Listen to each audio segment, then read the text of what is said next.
Reka nongere mbasuhuze mbifurize ibihe byiza mwebwe mwese mukomeje kudukurikira mukomeje kuba natwe muri gahunda z'amakuru ndetse n'ibiganiro bitandukanye.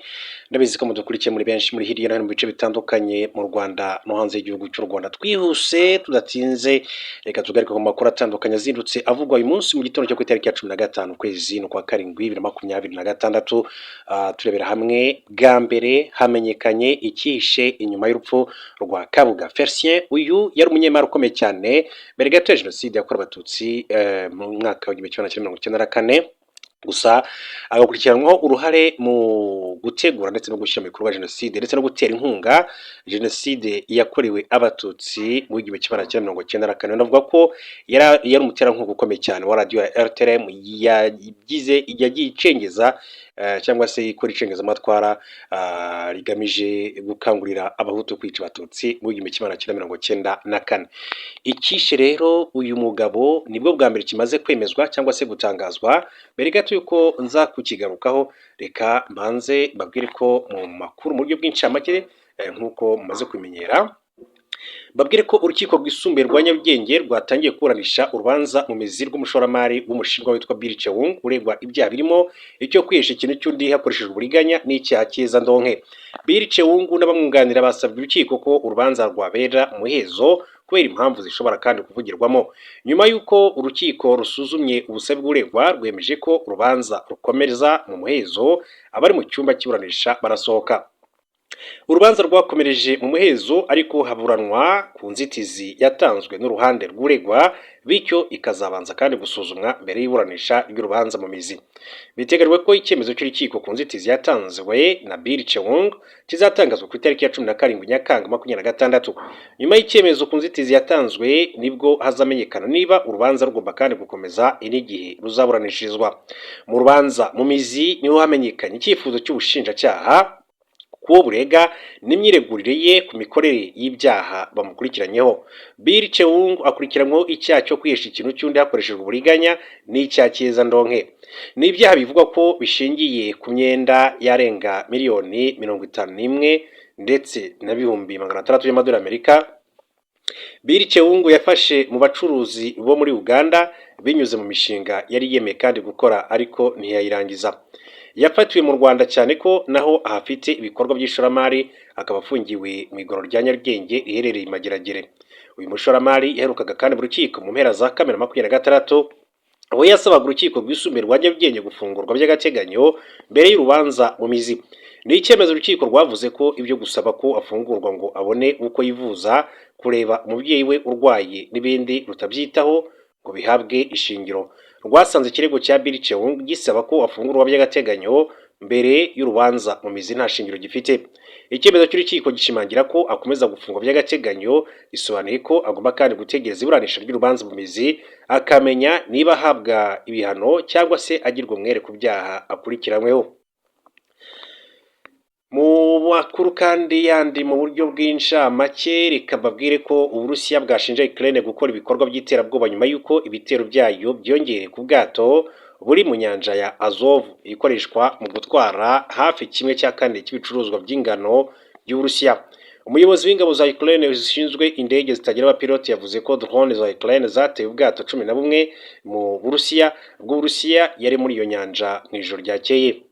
Ubutumwa yashyize kuri Telegram, Robert Brofdy yavuze ko ibitero byibasiye ubwato 5 butwara peteroli, ubutwara imizigo yumye ndetse n'ubwato bukurura ubundi. Ibi byatumye umubare w'amato Ukraine kandi ivuga ko yarashe mu minsi 9 ishize ugera kuri 116. Abaganiriye na Reuters n'amakuru y'Abongereza bameje ko ubwato bwinshi buraswa ku buryo mu minsi mike nta buzaba busigaye ari buzima.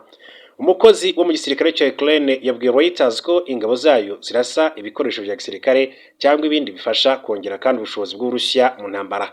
Yagize ati imizigo y'abasivili ntabwo iba muri ibyo.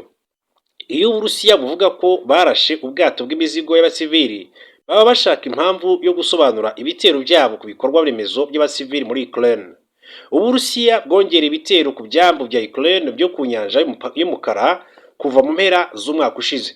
Kandi abayobozi ba Ukraine bavuga ko ibikorwa byo kohereza ibinyampeke binyuze ku byambu byo muri Odessa bishobora kandi kugabanyuka bikagera hafi kuri 1/3 buri kwezi nk'uko amakuru abishimangira. Duce muri Repubulika ya Demokarasi ya Kongo babwire ko umuyobozi ushinzwe ibikoresho mu ihuriro rya FC23 Colonel Nsabimana Mwengangabo Samuel yatangaje ko igisirikare cya Repubulika ya Demokarasi ya Kongo cyapfuye bityo ko ariyo mpamvu yakivuyemo. Colonel Nsabimana wari muri Nyabibwe muri teritwari ya Karehe yatangaje ko mu gisirikare cya RDC yayoboraga brigade afungwa imyaka igera kuri 7.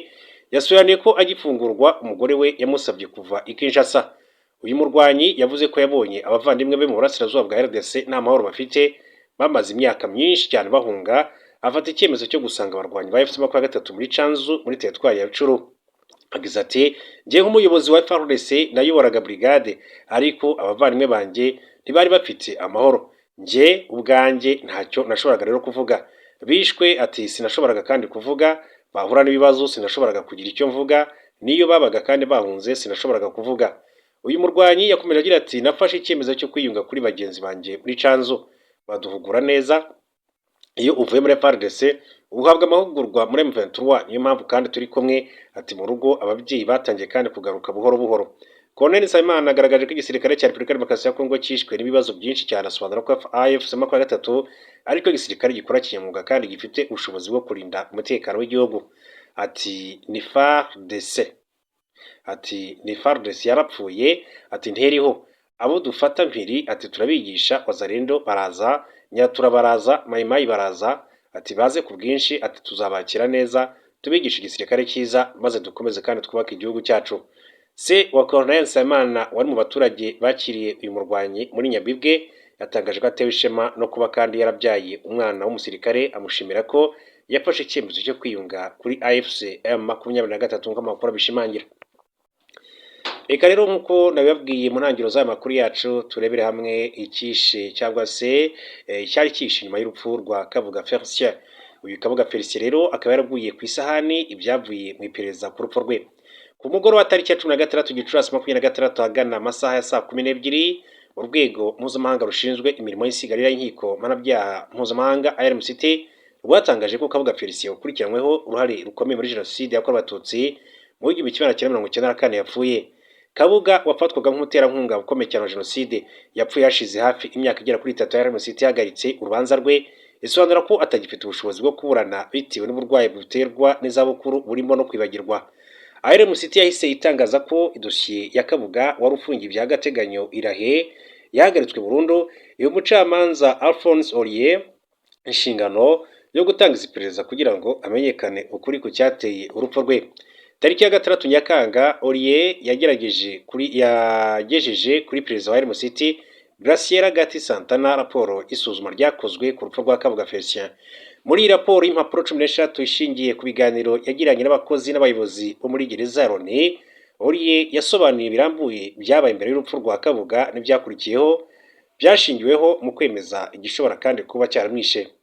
Uyu mucamanza yasobanuye ko mu gitondo cyo ku itariki ya 16 Gicurasi 2026 ahagana saa 2:30 ku masaha yo mu Buholandi, abakozi b'ibitaro by'ifungwa bya Hagrenden basanze Kabuga mu cyumba yabagamo kugira ngo rero bamusukure kandi bamuhe ifunguro rya mu gitondo. Yavuze ko saa 5:13 Kabuga abifashijwemo n'umukozi wa gereza ya Loni yamagaye kuri telefoni umwe mu bakobwa be baganira mu gihe kigera ku minota 7. Nk'uko yakomeje kandi bisobanura, ahagana saa 6 z'amanywa umukozi muri ibi bitaro yafunguye urugi rw'icyumba cya Kabuga amuha ifunguro rigizwe n'umuceri, karoti, inyama, icyayi na yogurt cyangwa se yawurute, nyuma arasohoka asiga akinze. Saa 6:50 undi mukozi yahengereje mu kadirishya k'ubugenzuzi kari ku rugi rw'icyumba Kabuga yarimo, abona yicaye ku kagare k'abafite ubumuga yanaze ijosi, akeka ko ahari yasinziriye. Nyuma uyu mukozi kandi yafunguye urugi rw'iki cyumba anemerera ushinzwe isuku kwinjira. Akigeramo imbere yasanze Kabuga atamaze ifunguro yari yahawe n'ibiriherekeza no kuvuga dessert. Bagenze neza babona ko Kabuga atagihumeka maze biruka bajya kumenyesha ababakuriye. Kubera ko nta byuma bifata amashusho byari muri iki cyumba, abakoze iperereza bahisemo kandi gukoresha ayafashwe hanze, basanga nta wundi muntu winjiyemo nyuma yo kumuha ifunguro rya saa 6. saa sita n'iminota 51 umuforomo yegereye umuganga wari mu kazi wari mu nzira amanuka mu gice cy'inyubako cyo hasi amubwira inkuru ya Kabuga, niko kwerekeza muri iki cyumba. Muganga asuzuma niba ahumeka, nyuma y'umunota umwe yemeza ko yapfuye. Inkuru y'urupfu rwa Kabuga ikimara kwemezwa, telefone zaracicikanye. Saa sita n'iminota 59 umuyobozi mukuru wa gereza ategeka ko urugi rw'icyumba Kabuga yarimo gifungwa, kandi ko abanyura hafi yacyo bakandikwa n'igihe bahabonekeye, kandi kikandikwa. Saa 10:20 z'umugoroba urugi rw'icyumba Kabuga yarimo rwongeye gufungurwa, hinjiramo muganga w'inzobere mu gusuzuma imirambo aherekejwe n'undi wo kuri ibi bitaro wari ku kazi, abaforomo babiri ndetse n'abacungagereza babiri. Muganga w'inzobere yazengurutse mu cyumba abona nta kintu kidasanzwe kirimo, ku buryo cyatuma akeka ko Kabuga yishwe. Abona uwapfuye yicaye mu kagare k'abafite ubumuga atamaze ibiryo yari yahawe. Uyu muganga bifashijwemo n'uwari usanzwe kuri ibi bitaro bakuye umurambo wa Kabuga muri aka kagare, bawuryamisha ku buriri, bawambura imyenda, maze batangira kandi kuwusuzumira muri inyuma. Basuzumye umutwe, amaso, umunwa, ijosi, igihimba n'izindi ngingo z'umubiri wa Kabuga, nibabona ikimenyetso kigaragaza ko yabagiriwe nabi n'ibikoresho n'ibikomere cyangwa se ibisa nabyo, nibwo banzuye ko ashobora kuba yazize urupfu rusanzwe. Saa 10:37 z'umugoroba nibwo umuganga w'inzobere yasohotse mu cyumba cya Kabuga. Saa 12:20 umuyobozi mukuru wa gereza yanzura ko umurambo ujyanwa mu kigo kibikwamo imirambo iri hafi gushyingurwa, kuko yari amaze kwemeza ko nta perereza ryari rikenewe. Saa 2:17 z'umugoroba umurambo wa Kabuga wakuwe muri iki cyumba ujyanwa muri iki kigo kiri mu mujyi wa Rahe. Byagaragaye ko Kabuga umurambo kugira ngo uhakorwe isuzuma ry'imbere nko gupima niba hari uburozi yariye bitari ngombwa.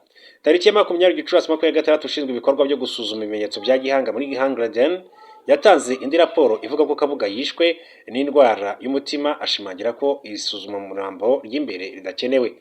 Olivier yasobanuye ko uwo munsi urwego rubishinzwe Irahe rwatanze icyemezo cy'uko Kabuga yapfuye. Ibyo bikorwa kugira ngo umurambo we ukurwe mu Buholandi. Tariki ya 28 Gicurasi umuryango wa Kabuga wakuye umurambo we mu Buholandi. Nubwo Olivier atagaragaje aho wajyanywe, byamenyekanye ko washyinguwe mu gace kitwa Waterloo mu Bubiligi mu ibanga rikomeye. Olivier yamenyesheje Graciela Gantana Santi ko yasanze Kabuga azize urupfu rusanzwe rushobora kuba kandi rukomoka ku ndwara nyinshi cyane yarasanganywe zirimo umutima, bityo ko iperereza ridakenewe. Ibyo rero byakomeje kugenda bivugwa kuri bwana Kabuga Felicien. Uyu yari umunyemari ukomeye cyane mu Rwanda mbere no mu gihe cya Jenoside yakorewe Abatutsi. Hejuru ya Hormuz, Iran ishaka gufunga indi mihora. Iran yatangaje ko ishobora gufunga indi mihora ikomeye ikoreshwa mu gutwara ibikomoka kuri peteroli n'ibindi bicuruzwa ku isi, nyuma y'uko ikomeje ubushyamirano na Leta Zunze Ubumwe za Amerika bwatumye habaho kandi hagarikwa n'urujya n'uruza mu muhora Hormuz, ndetse na Amerika igasubizaho igikorwa cyo gukumira ibyambu bya Iran. Ingabo zidasanzwe za Iran Islamic Revolutionary Guard Corps zatangaza ko zishobora kandi gufunga izindi nzira zose z'ubucuruzi bw'ibikomoka kuri peteroli zifitiye akamaro Amerika n'abafatanyabikorwa bayo, nk'uko ibitangazamakuru byo muri Iran byabitangaje. Izi ngabo zavuze ko kohereza ingufu izibikomoka kuri peteroli mu karere bizakorwa n'abantu bose cyangwa se bikabuzwa bose. Abasesenguzi bavuga ko Iran ishobora kandi gukoresha umutwe w'Abahuthi wo muri Yemen ushyigikiye mu kugerageza kandi gufunga umuhora wa Bab el-Mandeb uhuza inyanja itukura n'ikigobe cya Aden. Uyu muhora ni ingenzi kuko ukorerwamo igice kinini cyane cy'ubwikorezi mpuzamahanga ndetse n'ibicuruzwa bya peteroli biva muri Arabia Saudite. Umuyobozi w'umutwe w'Abahuthi yatangaje ko uyu mutwe witeguye kandi gufunga umuhora wa Bab el-Mandeb mu gihe Arabia Saudite yakomeza kandi kugaba ibitero muri Yemen. Yavuze ko iki cyemezo kandi gishobora gutuma ibiciro bya peteroli bizamuka bikagera ku rwego rwo hejuru. Iki cyemezo gitangajwe nyuma y'uko Leta Zunze Ubumwe za Amerika zitangaje ko zatangiye ibitero bishya bigamije kugabanya ubushobozi bwa Iran bwo kugaba ibitero ku mato y'ubucuruzi anyura mu muhora Hormuz. Amerika ivuga ko Iran yagabye ibitero ku mato 7 y'ubucuruzi mu cyumweru cyabanjirije ibyo bikorwa, bikaba kandi byaragize ingaruka ku bakozi b'amato barimo abishwe, ababura irengero cyangwa se abakomeretse. Ingabo za Iran zavuze ko umuhora wa Hormuz uzakomeza gufungwa kugeza igihe icyo bise kurangira kw'ibikorwa bibi bya Amerika. Mbere y'intambara hafi 1/5 cy'ibicuruzwa bya peteroli na gaze ku isi byanyuraga muri uyu muhora buri munsi. Iran kandi yatangaje ko yagabye ibitero ku bikorwa by'ingabo za Amerika muri Bahrain mu rwego rwo gusubiza ibitero bya Amerika muri Hormuz. Ku rundi ruhande, perezida wa Amerika Donald Trump yavuze ko igihugu cye gishobora kwibasira ibikorwa by'ingufu bya Iran ndetse n'ibiraro byayo mu cyumweru gikurikiraho mu gihe Tehran yaba idasubiye mu biganiro. Ubushyamirane hagati ya Iran na Amerika bwongeye kandi gukomera nyuma y'igihe gito cyo guhagarika imirwano. Kongera guhungabana kw'imihora iyo mu nyanja nka Hormuz na Bab el-Mandeb bishobora kandi kugira ingaruka ku bucuruzi mpuzamahanga, cyane cyane ku gutwara peteroli n'ibindi bicuruzwa, bikaba kandi byanagira uruhare mu kuzamuka kw'ibiciro ku masoko mpuzamahanga. Reka mbashimire cyane rero, mbifurize gukomeza kugira